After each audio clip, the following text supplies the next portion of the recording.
अतिशय दुर्दैवाची ही घटना आहे आणि भावनिक मुद्दे हातात घेऊन लोकांची डोकी भडकवायची, त्यामध्ये लोकांना गुंतवून ठेवायचं आणि जे मूलभूत प्रश्न आहेत, मूळ प्रश्न आहेत, ज्याच्यावर तुमचं आमचं जीवनमरण अवलंबून आहे, त्या प्रश्नाकडे दुर्लक्ष करायचा प्रयत्न करायचा आणि जनतेला दिशाभूल करायला लावायचं, असा हा एकूण प्रकार आहे।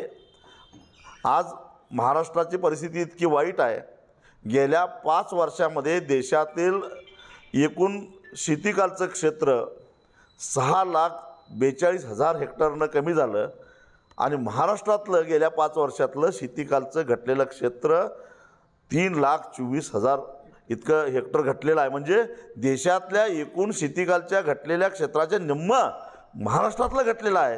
ही अत्यंत गंभीर बाब आहे। देशामध्ये सर्वाधिक आत्महत्या शेतकऱ्यांच्या महाराष्ट्रामध्ये होत आहेत। याचं गांभीर्य राज्यकर्त्यांना नाही। खरं तर महाराष्ट्राचे मुख्यमंत्री आणि दोन्ही उपमुख्यमंत्र्यांना आत्महत्या केलेल्या शेतकऱ्याची कवटी सन्मान म्हणून देण्याची आता वेळ आलेली आहे। लाज वाटली पाहिजे या सगळ्या लोकांना।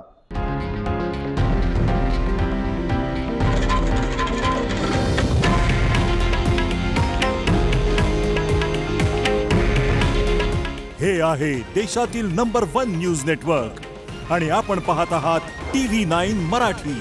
काळजी तुमची, हित महाराष्ट्राचं।